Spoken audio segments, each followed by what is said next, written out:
Well, it is summertime and there is life in the place. It is so great having each of you here to worship with us today and everybody joining us online, whether it's live in the moment or during the week sometime catching up. We have so many people that are part of our online worship community, and we are thrilled that you're here. So let me tell you a story. It actually broke this last week. I don't know if you saw it in the news at all, but it was about a wealthy businessman in northern China. And this businessman got a phone call. It wasn't a normal phone call, of course. Nobody does that anymore. It was a video chat. So he got a video chat call from his good friend. And his good friend was also in China. He's a businessman as well. And so he was really delighted to see his good friend on this video chat. And they, of course, started talking about personal stuff. They were talking about family. They were talking about how their businesses were going. And then his good friend became a little bit more sullen and said, I need to tell you something. I need to tell you that I bid on a remarkable business deal. This is going to be a game changer. Such an opportunity, remarkable opportunity. However, something's gone wrong with my financing, and I'm not going to be able to arrange the financing for this, and I'm now in jeopardy of losing my bid and losing my deposit, and I was wondering if you could help me out. Well, the wealthy businessman didn't even have to think about it. This is his good friend. And he had the money, so that wasn't an issue. He also knew that his friend was going to be good for anything that he lent him. So he said, listen, I'm going to hang up, I'm going to call my bank, and I'm going to wire you the money right away. And so that's what he did. He hung up, he contacted his bank, he wired his good friend $622,000 US, and it arrived in the guy's account. And so he texted his good friend and said, hey, just wanted to make sure you got the money and that you received it. And he received a text back just a minute later that said, what money? Why did you send me money? What's it for? And the businessman realized that something was up, so he contacted the authorities, and they found out that a very crafty criminal had used high-powered artificial intelligence, deep fake software to imitate his good friend. It looked like his good friend, it sounded like his good friend, but it was a criminal. And he lost $622,000 US. Now, that was a very extreme case. However, I think it's maybe a little bit of a metaphor for relationships these days, for friendships, for our relationships that we have with other people. In this crazy world of high-tech, digitized, screen-happy, complex, increasingly robust-sized world, it seems like the fabric and the nature of relationships is actually changing. And in fact, many relationships are what we could call fake. Now, social scientists are telling us that it's too early to conclude exactly the impact that social networks and technology is having on relationships. But there's some interesting data points that we can look at that would at least indicate that relationships in the last 30 years are changing and have changed drastically. There's an American Perspective survey in conjunction with a Gallup survey, polled 30,000 people in the United States, and here's a few of the things that they've discovered. First of all, according to the study, in 1990, 3% of people claimed to have zero close friends. Now that's sad, that 3% of people would claim to have no close friends. However, in 2021, that number jumped to 12% of people claiming to have no close friends. On the other end of the scale, in 1990, 33% of people claimed to have 10 or more close friends, and in 2021, that number dropped to a mere 13% of people claiming to have 10 or more close friends. Additionally, the survey went on to reveal that in 1990, 75% of people said that they had a best friend, but that dropped, 30 years later, that dropped down to 59% of people saying that they had a best friend. The data seems to indicate that relationships are changing and have changed drastically, at least in the number of relationships. We don't know all the other impacts of technology on relationships. Many people would look at the creative and high-tech ways of connecting. Many of you were born in an era where that's all you know is the digital way of connecting, and you would say it's awesome. It provides so many great opportunities for connecting by texting, by DMing, by video chatting, and having all these different ways of staying connected. However, others would look at the effect of technology on friendships, and they would summarize, friendships used to be counted on, now they're just counted. I think that's sort of telling. We used to really have depth and authenticity to our relationships and our friendships, but now it seems like there's something that's just a little bit more shallow as we count the number of friends we have. However, regardless of the challenges or the benefits that technology have given us, we come back to the Word of God and we realize that there are some essential skills and some essential coaching that God gives us in how to have friendships, how to have relationships, and how to build authentic and real friendships. In fact, you might be a little bit surprised in the series as we're looking at 7 elements that are indicators that we are fully devoted followers of Christ, that we are moving our lives towards what we have studied and understand as godliness, that we are becoming more godly. And so we're looking at Peter's 7 elements for becoming godly. And the first 5 of them have had everything to do with our character and our relationship with God. However, now as we come to the 6th in our series, there's a shift that's happening. So this weekend we're studying the 6th of 7 of these elements. So far we've looked at virtue, which is courageous moral excellence. I love that one. We looked at knowledge, which is not just head knowledge, but actually having an intimate knowledge, relationship knowledge of who God is and what He wants to do in our lives. We looked at self-control, which has everything to do with mastery over our desires and our longings. We looked at perseverance, which is really interesting. It's staying and remaining under something difficult without leaving until our character is forged in the steel of our character, until we have become what God is calling us to be and is shaping our lives. And then last weekend we looked at godliness, which is hanging a poster of God's character and qualities in the workout room of our souls and saying, I want to be like that. I want to be godly like that. Well, this weekend we're taking a look at the 6th, and the 6th is a little different. In fact, we're going to call it Philadelphia. Kind of a weird name for an element, but let's take a look at why we would call it that. Let's read the passage. We said we're going to read this passage every week for 7 weeks straight, so it sinks in. Here we go. For this very reason, make every effort to add to your faith. So you have a base faith, now begin adding to that faith, and add to that faith virtue, and to virtue knowledge, and to knowledge self-control, and to self-control perseverance, and then stack on top of the perseverance godliness, and on top of the godliness Philadelphia, mutual affection, and to mutual affection love. For if you possess these qualities in increasing measure, they will keep you from being ineffective and unproductive in your knowledge of our Lord Jesus Christ. And then there's a sobering line that says, but whoever does not have these elements in their life is nearsighted and blind, forgetting that they have been cleansed from their past sins. So with this 6th element comes a shift. Everything else up until now has been about our character, has been about our relationship with God, has been about our souls, and now the shift turns to relationships. This week and next week in our final of the elements. And this is really actually very fascinating. Because when we think of godliness, when we think of being a fully devoted follower of Christ, we often think of character. We think of our connection to God, and that's about as far as it goes, and we relegate our friendships or our relationships to something that's secondary. We think God must not be very interested in our relationships. He's only interested in my relationship with Him. However, in this passage, we hear God saying, I'm very interested. I am super interested in how you relate to other people. In fact, how you build your friendships and how you interact with other people in your life is a huge factor of whether you're actually following me and you're actually moving towards godliness.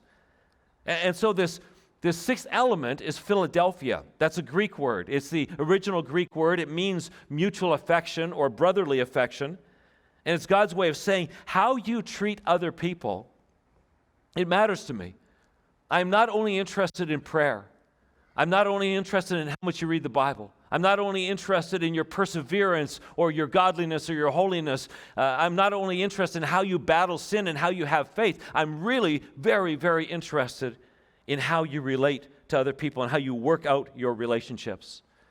So, what does Philadelphia mean? Well, Philadelphia literally means brotherly love. That's not a surprise to you because you think of the city of Philadelphia in the United States, and the tagline is the city of brotherly love. That's where they got it from. But what does God practically call us to? When he calls us to this Philadelphia, what is he calling us to? Well, the word Philadelphia is used 5 times in the New Testament. Now, we're not going to look at all of those occasions, but today we want to dig into a couple of the verses and see what we can extract practically for how we have relationships with other people. And so we'll take a look at this first verse in Romans chapter 12. We're going to park ourselves here for a while. Romans chapter 12, verse 10, and it says this. It says, love one another with Philadelphia. There's that word. Love one another with Philadelphia, brotherly affection. Outdo one another in showing honor. This first verse is got a couple of very powerful characteristics or traits of Philadelphia. Here's the first one. Philadelphia isn't synthetic. Now, you might be looking at that verse and looking at that point and going, where in the world did you get that? Where in God's green earth did you come up with this idea of Philadelphia is not synthetic? Well, let me explain myself, but in order to explain myself, let me set it up with this short 60-second video. I am not Morgan Freeman, and what you see is not real. Well, at least in contemporary terms, it is not. What if I were to tell you that I am not even a human being? Would you believe me? What is your perception of reality? Is it the ability to capture, process, and make sense of the information our senses receive? If you can see, hear, taste, or smell something, does that make it real? Or is it simply the ability to feel? I would like to welcome you to the era of synthetic reality. Now, what do you see?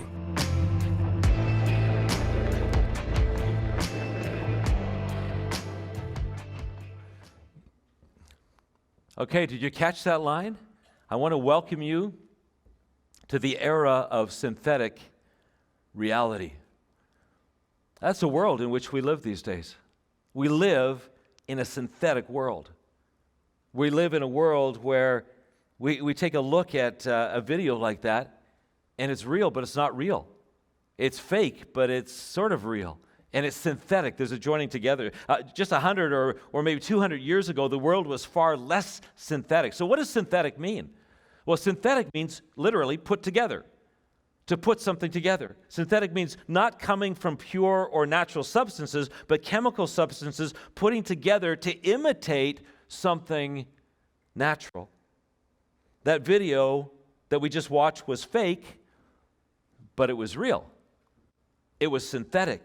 It was the combining and putting together of Morgan Freeman's likeness, but it wasn't actually Morgan Freeman. It was a computer-generated Morgan Freeman.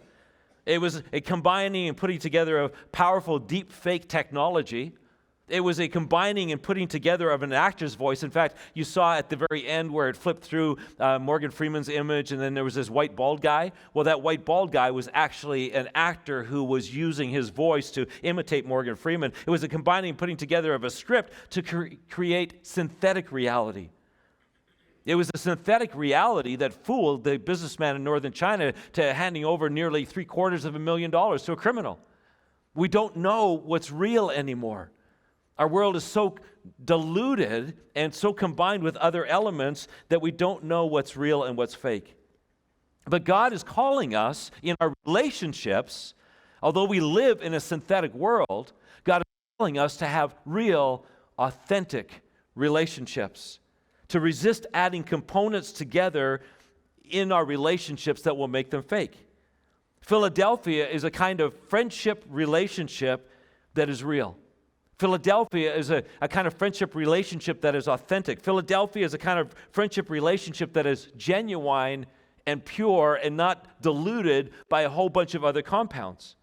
So what are the compounds that we typically add to our relationships? You can think of some of your relationships right now.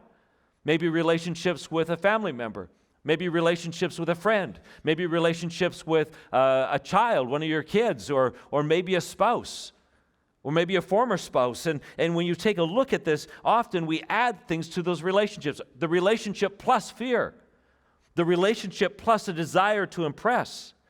The relationship plus dominating and talking too much. The relationship plus not talking enough and not sharing enough, not being vulnerable enough. The relationship plus self-centeredness. The relationship plus jealousy or comparison. We're always adding components to our relationships that end up diluting them and causing them to be synthetic. Some of us would have complicated compounds, such as the relationship plus jealousy, plus unforgiveness, plus fear, plus distrust, plus a longing for appreciation, plus disappointment, plus carrying past hurts, plus a refusal to talk about it. And what it results in is a synthetic, less than real relationship that is posing to be real and pretend to be real, but it's diluted with other compounds. I love how the Message version puts this verse in Romans 12:10. It says, love from the center of who you are. Don't fake it. That's Bible right there. Love from the center of who you are. Don't fake it. In other words, put your relationships under a microscope and ask some hard questions. Are there compounds in this relationship that shouldn't be here? Has it become diluted? Has it become synthetic? Number 2, Philadelphia isn't lazy. It isn't synthetic, but it isn't lazy either. 37 years ago, Carolyn and I were in Bible college together. We fell in love. We were going to get married. We were told that we needed to do premarital counseling, and so the dean of students was our premarital counselor. She was wonderful. Her name was Arnett. And Arnett led us through our premarital counseling, and she gave us one simple principle that has just stuck with us for 37 years. And the principle was this. She said, one of the keys to a great marriage is to learn to out-honor your spouse. Now, we did not have any understanding of how challenging that was going to be. That principle was to lay out, to live out. And we had no idea what a game changer this principle would be if we could actually figure out how to live it out. But it's a principle that comes out of this passage that we just looked at, Romans 12:10. It says this, love one another with Philadelphia, brotherly affection, mutual affection. Love from the center of who you are. Don't fake it. Outdo one another in showing honor. That's right there. In your relationships, outdo one another in showing honor. Philadelphia, God-powered mutual affection for one another isn't lazy, it isn't sluggish, it isn't slothful, it isn't fixated on its own desires or its own needs. It's not constantly asking, what can I get out of this relationship? Philadelphia, this God-powered affection for others, is fixated on honoring and out-honoring the other person. Philadelphia regularly says, oh, no, you don't. No way, you are not going to win this one. There is no way that you are going to honor me more than I'm going to honor you. Oh, you're going to give me a card and a gift, are you? Okay, well, I'm going to see you and raise you. I'm going to out-honor you. I'm always going to be in a place where whatever you do for me, I'm going to do more for you. And I'm going to honor you more than you honor me. Philadelphia regularly out-honors the other person. If you were to ask Carolyn in our relationship, what are some things that she personally does not particularly enjoy doing? What are some hobbies that she wouldn't particularly give herself to? I can name 4 right away. They would be fishing and hunting and sailing and motorcycling. These are not things that she would just go out and do on her own because she enjoys them so much. However, when Carolyn joins me to go fishing and hunting and sailing and motorcycling, I'm incredibly honored, especially knowing that these are not the things that she wants to do. These are not the things that she gives herself to, but she does them in an effort to out-honor me. And so when she does this, my heart swells with a feeling of being respected, with a feeling of being seen, with a feeling of being sacrificed for, because I know there's other things that she could do. Yesterday, Carolyn wasn't particularly excited about going out in the woods and digging up trees with the wood ticks. But she joined me to go digging trees because she was out-honoring me. Listen to how the Apostle Paul in Philippians explains what it takes to out-honor another person. Philippians 2:3. Practice playing second fiddle. That's what it takes. Practice playing second fiddle. For put yourself aside and help others get ahead. Don't be obsessed with getting your own advantage. Forget yourself long enough to lend a helping hand. God is saying to us today, I'm not only impressed in prayer and Bible reading and perseverance and godliness and holiness. I'm also intensely interested in how you live out your faith in terms of your relationship with other people. And here's some coaching tips. Don't be synthetic. Don't fake it. Don't allow a bunch of foreign compounds to come into that relationship. Go on a hunt for those foreign compounds, name them, and eradicate them from your life. Remove the hurt. Remove the pretense. Remove whatever it is that is polluting and contaminating the relationship. Don't settle for a modern-day synthetic relationship, a synthetic reality. And number 2, don't be lazy. Put a knife in the back of your own self-serving selfishness and learn to out-honor the other person. Figure out what lifts that other person up and lift them up. Figure out what makes them feel like they've just been put on a pedestal and bless them.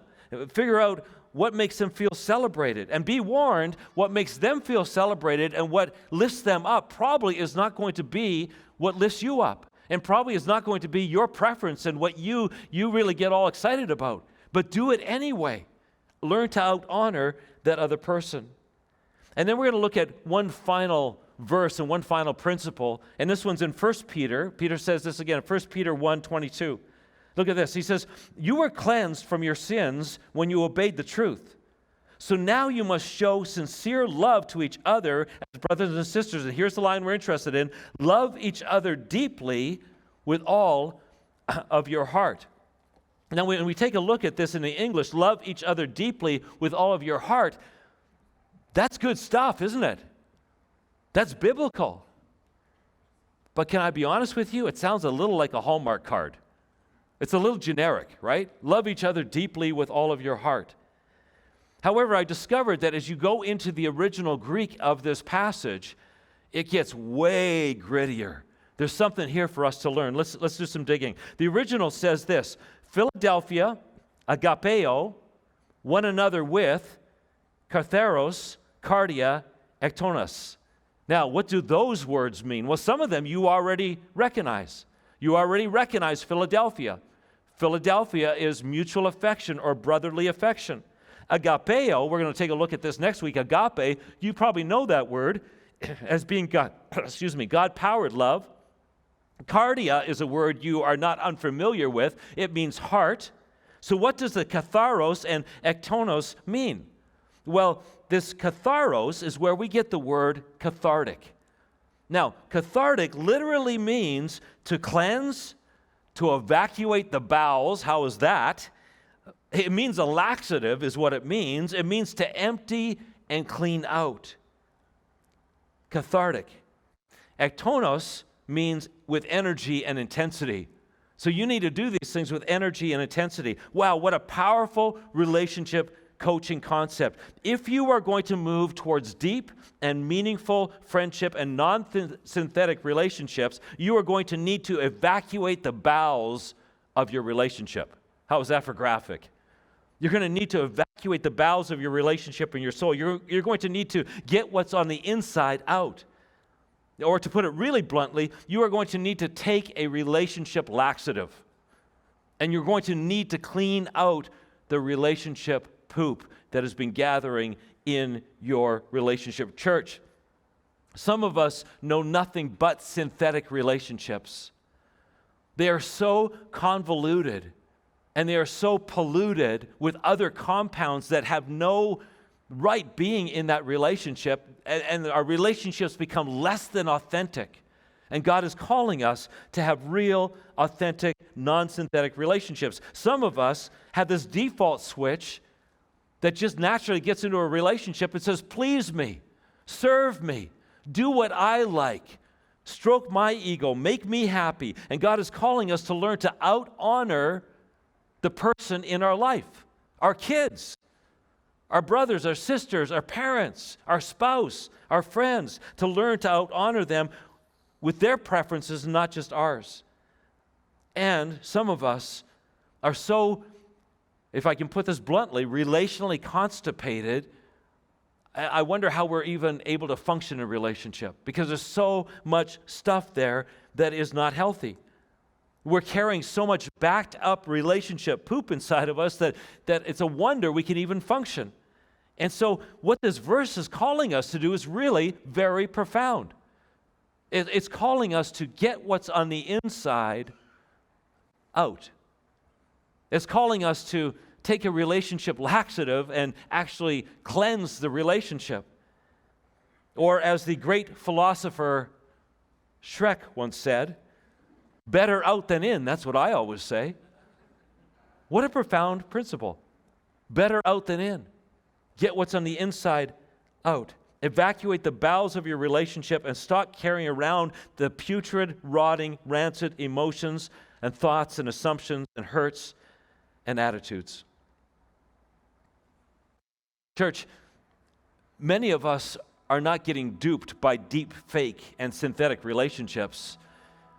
Many of us are being the fakes. We're the ones bringing the synthetic compounds into the relationship. And God is calling us to purity.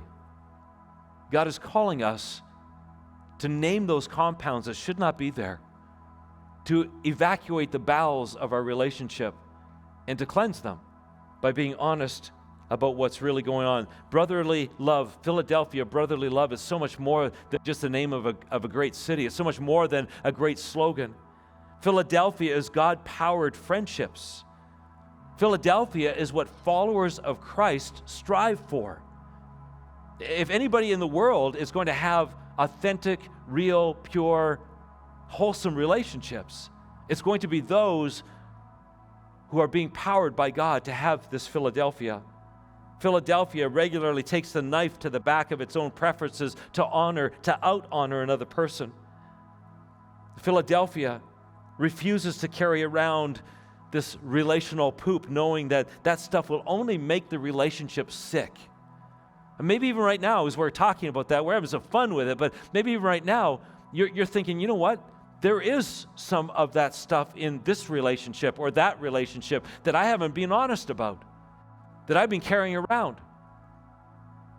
My challenge to you, my encouragement to you, the invitation of the Scripture today is to evacuate that, to get that out, and to be healthy.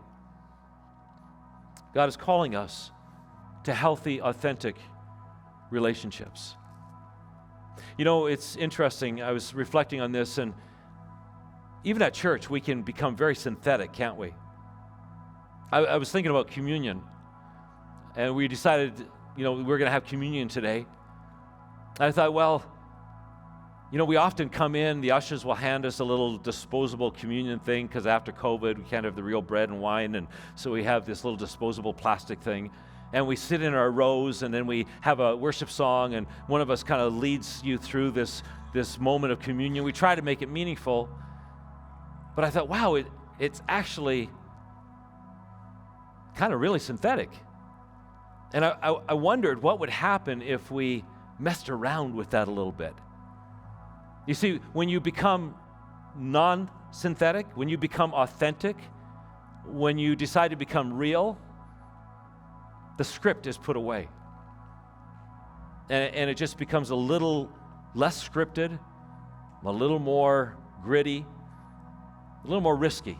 So I would love for us to do something a little more risky, all right?